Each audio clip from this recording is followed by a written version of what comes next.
नमस्कार, आप देख रहे हैं NOI 24 हिंदी चैनल। इस बुलेटिन में जानते हैं बड़ी और अहम खबरों के बारे में। सबसे पहली और अहम खबर की तरफ चलते हैं।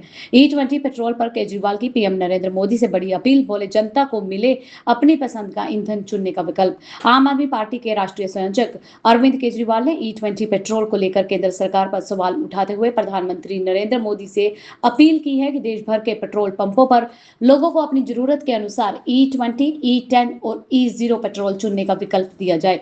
उनका दावा है कि देश में करीब 22 करोड़ दोपहिया वाहन और 8 करोड़ कारें हैं जिनके लिए E20 पेट्रोल पूरी तरह से उपयुक्त नहीं है। उनका कहना है कि बिना पर्याप्त तैयारी के E20 को व्यापक रूप से लागू करने से करोड़ों वाहन मालिकों पर आर्थिक बोझ पड़ सकता है। केजरीवाल ने यह भी कहा कि सरकार को वाहन मालिकों की चिंताओं को गंभीरता से लेना चाहिए। ईंधन नीति में पारदर्शिता बरतनी चाहिए। उन्होंने वाहन निर्माताओं से भी लिखित रूप में यह स्पष्ट करने को कहा है कि E20 पेट्रोल का इंजन की सुरक्षा और माइलेज पर क्या प्रभाव पड़ता है। उनका कहना है कि उपभोक्ताओं को सही जानकारी और विकल्प देना सरकार की जिम्मेवारी है ताकि वे अपनी गाड़ियों के अनुसार उचित ईंधन का चुनाव कर सकें। बढ़ते हैं इस बुलेटिन की अगली बड़ी और अहम खबर की तरफ। टीएमसी के बैंक खातों पर ईडी की बड़ी कार्रवाई। मनी लॉन्ड्रिंग जांच में 440 करोड़ रुपए किए गए फ्रीज। ईडी ने पश्चिम बंगाल में टीएमसी यानी कि तृणमूल कांग्रेस से जुड़े बैंक खातों में जमा करीब 440 करोड़ रुपए फ्रीज कर दिए हैं। यह कार्रवाई मनी लॉन्ड्रिंग रोकथाम अधिनियम के तहत चल रही जांच के दौरान की गई। जांच एजेंसी को संदेह है कि पार्टी से जुड़े खातों के जरिए संदिग्ध वित्तीय लेन देन और धन के अवैध ट्रांसफर का मामला सामने आया है। इससे पहले ईडी ने कोलकाता में कई स्थानों पर छापेमारी भी की थी। इस मामले को लेकर राजनीतिक विवाद भी तेज हो गया है। टीएमसी ने जांच एजेंसी की कार्रवाई पर सवाल उठाए हैं, जबकि ईडी का कहना है कि जांच तथ्यों व वित्तीय दस्तावेजों के आधार पर आगे बढ़ रही है। इससे पहले कलकत्ता हाईकोर्ट ने टीएमसी के बैंक खातों से जुड़े मामलों में बैंक और जांच एजेंसियों से विस्तृत जानकारी मांग चुकी है। आने वाले दिनों में इस मामले की कानूनी और राजनीतिक दोनों स्तरों पर सुनवाई और जांच जारी रहने की संभावना बताई जा रही है। अब बात करते हैं दलजीत दोसांझ की फिल्म सतलुज के बारे में। सतलुज से पहले भी सिखों के नरसंहार के गवाह बन चुके हैं दलजीत दोसांझ। 2 मूवीज उनकी ऐसी हैं जिनको देखकर आपकी रूह कांप जाएगी।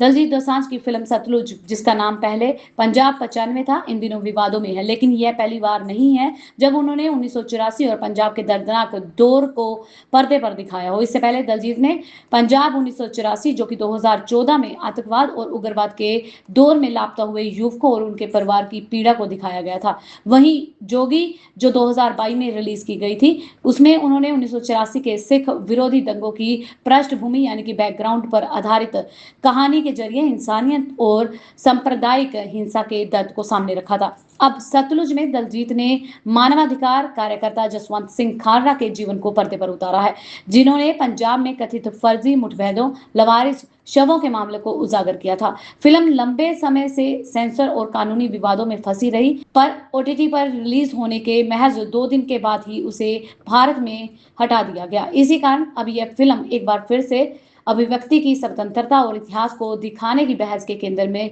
आ गई है। नजर डालते हैं अगली बड़ी और अहम खबर की तरफ। अमित शाह ने महाराष्ट्र, गुजरात और जम्मू कश्मीर के मुख्यमंत्रियों से की बात।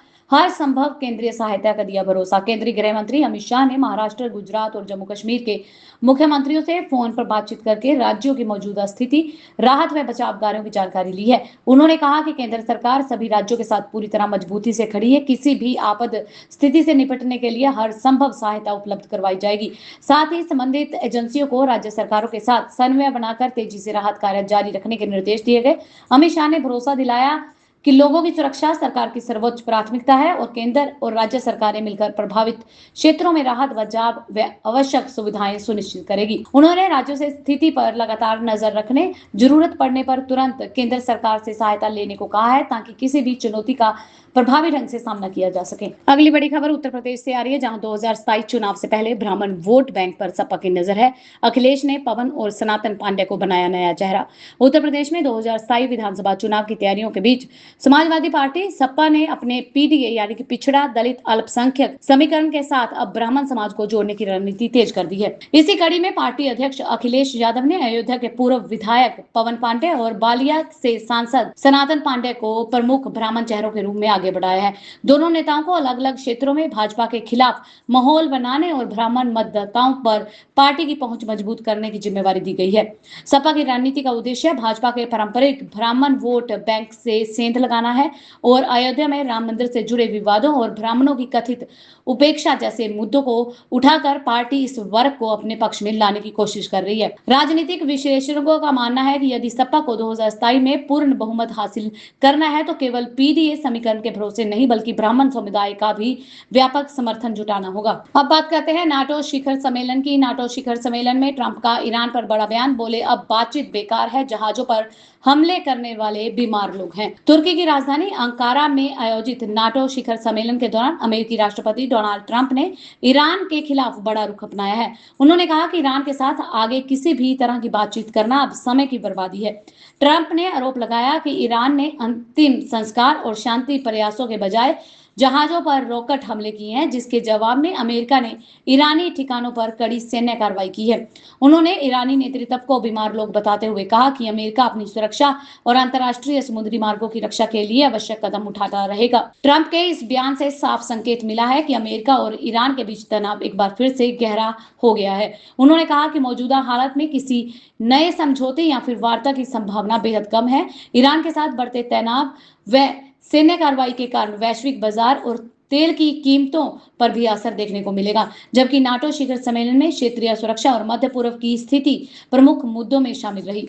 वहीं दूसरी तरफ ईरान अमेरिका तनाव से शेयर बाजार में बड़ी गिरावट देखने को मिली। सेंसेक्स 1680 अंक तक टूट गया और निफ्टी 23,900 के नीचे बंद हुई। आज भारतीय शेयर बाजार में भारी बिकवाली देखने को मिली है।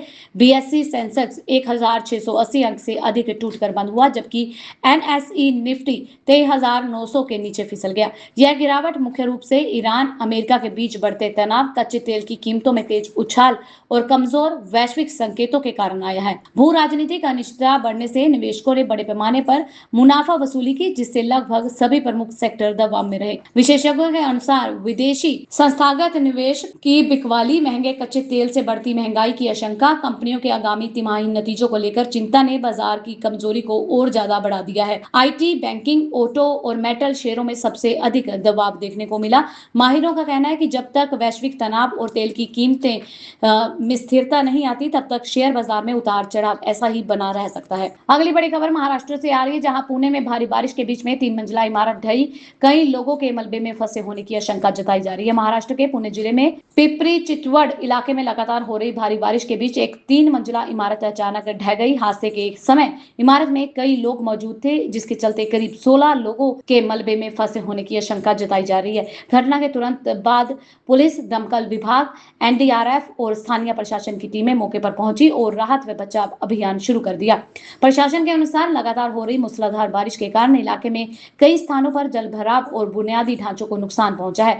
बचाव दल मलबा हटाकर फंसे लोगों को सुरक्षित निकालने की कोशिश में जुटा हुआ है। अधिकारियों ने लोगों से खराब मौसम के दौरान जर्जर इमारतों से दूर रहने, प्रशासन द्वारा जारी सुरक्षा निर्देशों का पालन करने की अपील की है। बढ़ते हैं इस बुलेटिन की अगली बड़ी और अहम खबर की तरफ। खामेनेई की अंतिम विदाई में ईरान का अमेरिका और इजराइल को सीधा संदेश। ईरान के पूर्व सर्वोच्च नेता अयातुल्ला अली खामेनेई के अंतिम संस्कार में लाखों लोगों की मौजूदगी ने पूरी दुनिया का ध्यान खींच रखा है। तेहरान से लेकर कोम और मशहद तक आयोजित कार्यक्रमों में बड़ी संख्या में लोगों ने हिस्सा लिया। सरकार ने इसे राष्ट्रीय एकता प्रतिरोध का प्रतीक बताया है कि समर्थकों ने अमेरिका और इजराइल के खिलाफ नारे भी लगाए।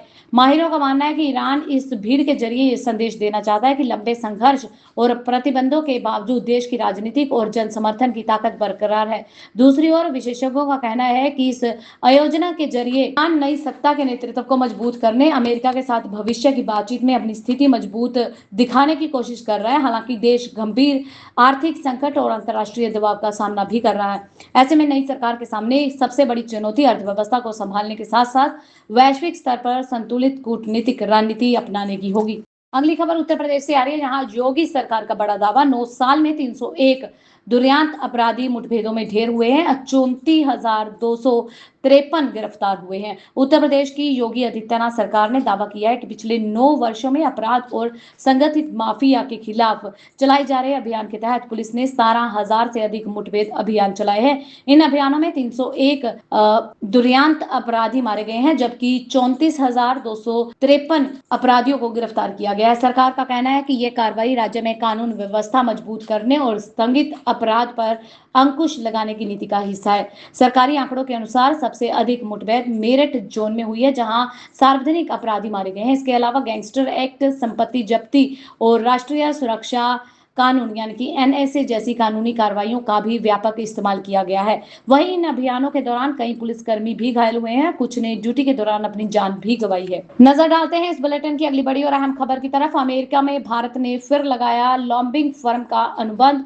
ट्रंप के करीबी सहयोगी की कंपनी को मिली जिम्मेवारी। भारत सरकार ने अमेरिका में अपने रणनीतिक और कूटनीतिक हितों को मजबूत करने के लिए एक प्रमुख लॉबिंग फर्म के साथ अपना अनुबंध फिर से बढ़ा दिया है। यह फर्म अमेरिकी राष्ट्रपति डोनाल्ड ट्रंप के करीबी सहयोगियों से जुड़ी मानी जा रही है। इसका उद्देश्य भारत अमेरिका संबंधों, व्यापार, रक्षा, प्रौद्योगिकी, रणनीतिक साझेदारी जैसे अहम मुद्दों पर अमेरिकी प्रशासन और कांग्रेस के साथ बेहतर संवाद बनाए रखना है। और रिपोर्ट के अनुसार बदलते वैश्विक हालात, अमेरिका की नई राजनीतिक परिस्थितियों और भारत से जुड़े अहम मामलों को देखते हुए यह कदम उठाया गया है। माहिरों का कहना है कि वाशिंगटन में प्रभावी लॉबिंग भारत के हितों की पैरवी करने, द्विपक्षीय सहयोग को मजबूत करने, नीति निर्माताओं तक भारत का पक्ष प्रभावी ढंग से पहुंचाने में अहम भूमिका निभा सकती है। रुक करते हैं अगली बड़ी और अहम खबर का। निंजर हत्याकांड पर उठे नए सवाल। रिपोर्ट में दावा किया गया कि जस्टिन ट्रूडो के आरोपों को नहीं मिला पुख्ता सबूत।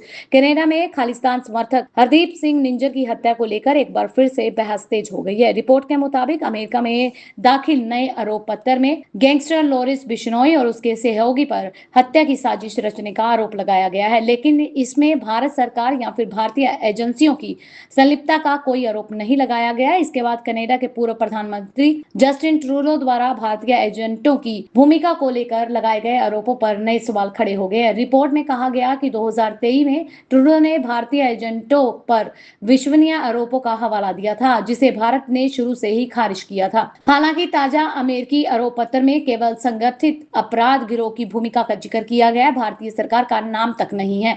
इस घटनाक्रम के बाद भारत कनाडा संबंधों और निंजर हत्याकांड को लेकर नई रणनीति पर और राजनीति पर बहस शुरू हो गई है। अब बात कर रहे हैं राम मंदिर ट्रस्ट के बारे में। राम मंदिर ट्रस्ट में फिर से बड़ा विवाद खड़ा हो गया। चंपत राय के इस्तीफे पर संतों और ट्रस्ट के बीच में मतभेद हो गया। अयोध्या के श्री राम जन्मभूमि तीर्थ क्षेत्र ट्रस्ट में चढ़ावे से जुड़ी कथित अनियमितताओं के बाद पूर्व महासचिव चंपत राय के इस्तीफे को लेकर नया विवाद खड़ा हो गया। एक और ट्रस्ट ने उनका इस्तीफा स्वीकार कर प्रशासनिक बदलाव की प्रक्रिया शुरू की है। वहीं दूसरी ओर कई संतों और समर्थकों का कहना है कि जांच पूरी होने से पहले चंपत राय को जिम्मेदार ठहराना उचित नहीं है। इस बीच चंपत राय ने कहा कि वह एसआईटी की अंतिम रिपोर्ट आने के बाद सभी आरोपों का बिंदुवार जवाब देंगे। वहीं ट्रस्ट के पारदर्शिता बढ़ाने के लिए नए प्रशासनिक ढांचे सीईओ की नियुक्ति की प्रक्रिया शुरू कर दी है। मामले की जांच विशेष जांच दल यानी कि एसआईटी द्वारा की जा रही है। अंतिम रिपोर्ट का इंतजार किया जा रहा है। इस विवाद ने राजनीतिक माहौल को गर्मा दिया है, जहां विपक्ष ट्रस्ट की कार्यप्रणाली पर सवाल उठ रहे हैं, जबकि ट्रस्ट और उसके कई सदस्य चंपत राय के समर्थन में खुलकर सामने आए हैं। वहीं दूसरी तरफ अनशन के 11वें दिन सोनम वांगचुक की तबीयत बिगड़ गई। 7 किलो से अधिक वजन उनका घट गया है। सामाजिक कार्यकर्ता और शिक्षा सुधारक सोनम वांगचुक की अनिश्चितकालीन भूख हड़ताल के 11वें दिन उनकी सेहत को लेकर चिंता बढ़ गई है।